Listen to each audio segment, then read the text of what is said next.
So I'm in my room, finally back home. Well, I've been home.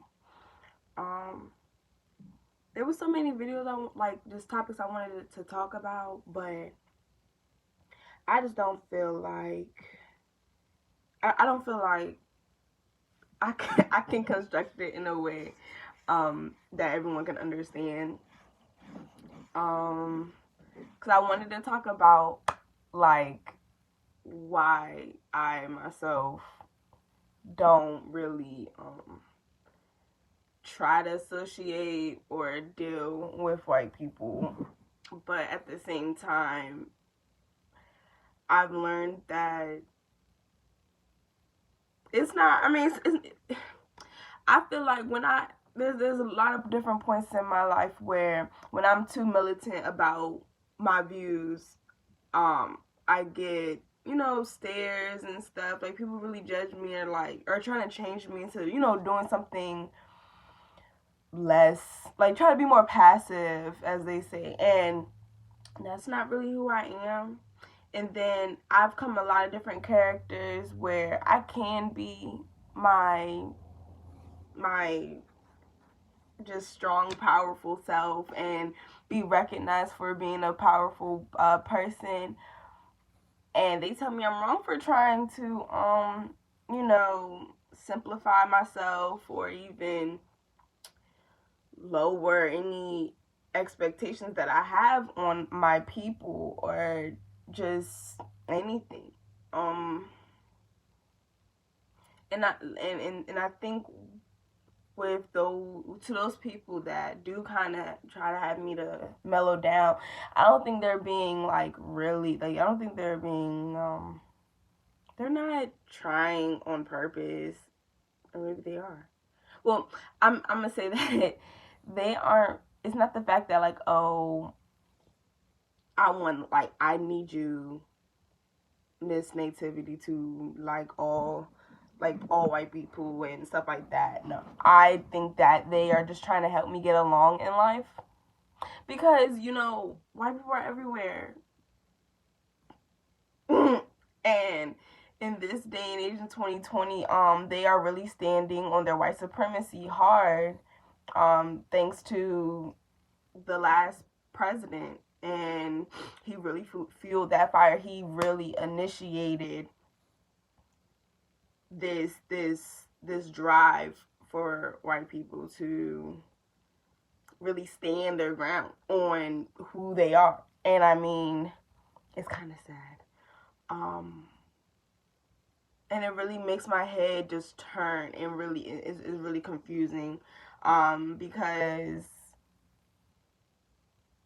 like, do you ever just think, like, you watch movies and stuff and you're kind of like, wow, like that's weird how that can happen. Like, it's one of those things where this is our reality.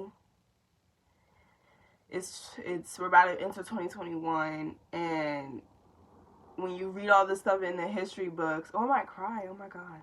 When you read all this stuff in the history books, it's real. It's like, dang, they um they tried to hold black people back for real. I seen this video. Basically, she tried to use she summed up what black people went through as a Monopoly board game, and I love that she was able to simplify, like really break down what's been happening. But I feel like I'm going off topic. Oh yeah, I when I feel like as a black child, I mean as a black person, when you were younger, you know liked everybody, or at least me. I grew up with liking everybody, especially as a light skinned black woman. Like I had identity problems. Like I'm the only lighter complected person in my like household family, and I used to say that I was white because I just didn't look black, right? And and I had to, of course my mom whooped me for those, like for that, but it took a lot for me to learn learn about myself, that just for it to not matter still. And I mean, when I say not matter, I mean like it's really hard to be it's really hard to be us every day as a person of color. And wow, I didn't think I was gonna cry. What's going on? And we hurt, but we're also very strong, and we know that. Um, is that why they're mad? I mean, of course, I know this. That's why they're mad. They know that we can persevere everything, but I get very frustrated when my own people. I don't know. I love my people so much.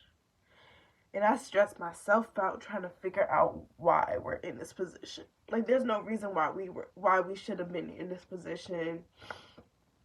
Where's my book? This is not endorsed or anything or sponsored. That's what this book right here. I didn't finish it. It's a thick book. This breaks down everything. That's not why I'm all sad. It's just we were better than this. We are better than this. I don't know. I wish, and me being in college, it kind of it opened my eyes a little to just what really goes on systematically. What kind of levels we have of this oppression, and I'm grateful that I'm part of that little middle class stature to where I can learn about these things, because a lot of people aren't as fortunate, and they are really trapped in this bubble. We all are trapped in a bubble in some way of just like not of not knowing what's really going on. When I say that, I mean, like I said this before in my previous video with the elections and stuff. Like, those in low income communities, like yes, they may have had access to them, but just that they may have access to them. However, they know that especially with the coronavirus, that limits the chances of them even getting to the polls, because of transportation, because of healthcare. Like, it's crazy. I don't even know.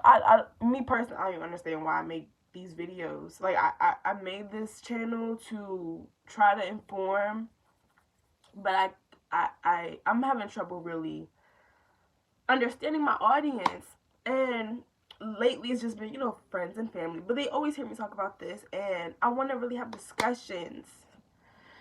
Like, I really want to have discussions, and I find it hard to talk to myself. Like, I'm literally looking at myself, and that's why I keep looking away, because I'm trying to imagine I'm talking to someone who wouldn't know, or someone that is confused. Because I do know, and it hurts and it pain. It's a pain. Like, and when people ask me, "Ooh, Nay, can you please, like, inform me, like, let me know stuff, like, get me hip to this, get me hip to that." I tell them it's a burden to carry. It's really a hard burden, because you can't unsee what I tell you. Like, once I present you with all this information, once I tell you what to look at yourself, when I tell, like, it's hard to unsee it. Everything is just, it's but I mean, I'm not saying it's a scary, because it's not a scary thing. That was the best day that happened to me, when I really was able to put everything together for myself, and really was able to look at the world for what it is. But that's when you have to bring, of course, your spirituality. If you're into religion, then bring your religion into this. Whatever keeps you calm. Ugh. My heart is very heavy right now for whatever reason. I don't even know what I was talking about. I really didn't. I'm gonna just share with y'all my little journey book or whatever. And so, I wrote, you know, this about the YouTube channel, like this right here. So the objective, to have open question and answers on common and controversial topics in order to lead a better group of Black, Moorish. Do y'all know about that? Y'all know about Moors? Do y'all know? People, and spread awareness. LOL, theme cards. A theme song. That's funny. Anyway, Moorish people. I'm in the process of trying to understand, because there's as you know, Black people, we are from like the descendants of whatever, I don't know, Africa and things. And me as being an African American, I know that really just means that my great people, my ancestors, my kin, my blood, they were slaves or taken from Africa to come here to be freely work labor, things of that nature. But that's the kind of stigma I want to kind of erase. Don't think of your skin color as a sign of defeat. Like, we were so much more than that. We are so much more than that, and it shows every day. And even with social media, this whole fad of just like, well, amongst the Black community, just the fad of just like, you know, finally loving our skin, loving our character, loving our personality, being unapologetic of who we are, just being human. I want to break that stigma, like, of just, we're great. We are. Nothing's wrong with us. Young queen, young king, nothing wrong with us. Like, when I serve, like, every time I see, like, a little boy or a little girl, I'm like, hey, king, hey, queen. And they're like, what? I'm not a queen. I'm like, you're right, you're a princess, you're a prince. And I'm like, and I always compliment, if I see a little girl's hair, I'm like, your hair is so pretty, all the time. When I see a young boy, I'm just like, you know, I'm like, you are really, like, I love your, like, I just compliment them as much as they need to know that. What was I saying? Dang. This is why I need to write stuff down. I don't want to write stuff down, though, when I do these videos, because I kind of want, like, I just need to vent. Just need to talk to myself. But I want to talk to y'all, too. And it doesn't help if y'all don't comment. If y'all don't help me help you, kind of just open that rainbow up. But I think I'm going to stop now. Just because I feel like I'm going off topic. That was just on my mind. How passionately I love my people, and how I feel like we're doing so great, though, like, just over time. And how my father likes to put it is that, like, I'm me being 20 years old. Me being 20 years old, my brother being like 2 years younger than me or so. It's like he said that we're the actual free people. Because when he was growing up, you know, he had segregation. That was at the 60s, 70s. He had segregation. And yes, they were able to walk around the streets, wear clothes, you know, get a job, stuff like that. But they had a lot of heavier barriers to get by. Versus us, I mean, technically, I don't really like that statement. I mean, technically we're free, but we still have the same. I feel like our obstacles are the same barriers that they had. We have. It's just it's just there more policies, political correctness and stuff like that kind of stop or really try to, like, I don't know. They try to make us think that we don't know, but we know. I know. That's why I don't take a lot of things lightly. I feel like when I'm there's so many times on my applications when I apply for a job that I want to say I do not want to mention what my race is. But at the same time, that's not good because you're you're playing the, like, not playing the game.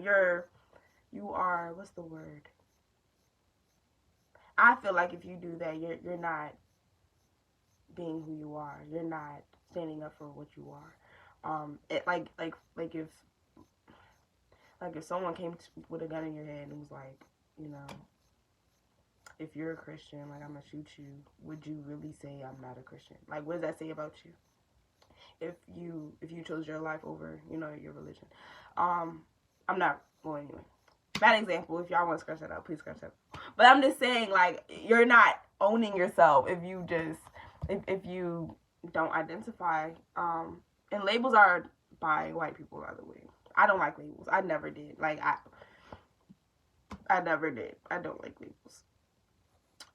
But they made it, so I'm over here using it. Whatever. Anyway, I think I'm done. I had to get something off my chest. I just really love, I don't know. I want to see us get better. I'm tired of seeing the same thing on social media. I don't even want social media for real, but that's how we connect nowadays. I try to change how I use my social media. Like, instead of just following my friends, I like follow stuff I'm interested in. My people, black businesses, my spirits and stuff, like all of that. I love all of that stuff. So I try to, do that, switch that up, and it's been helping. I mean, as far as like not seeing no negativity on my timeline, but also be aware that there's other things going on around the world. I've seen justice for farmers in India. I did not know about that. That's very serious. They have their own issues going on as far as like farmers being viewed as terrorists and stuff like that. And of course, we know what's going on in Nigeria with SARS. That's a thing, and it's a serious thing. Seeing that, like, it's crazy. We also have to talk about anti-blackness. I feel like we'll get into that next video. But anti-blackness is a thing too. But I'm gonna cut this short. Because like I said, I'm done. Thank y'all for watching. It's been Nativity. That's my rap name, if y'all don't know. Anyway, I don't rap for real. It's just something I say.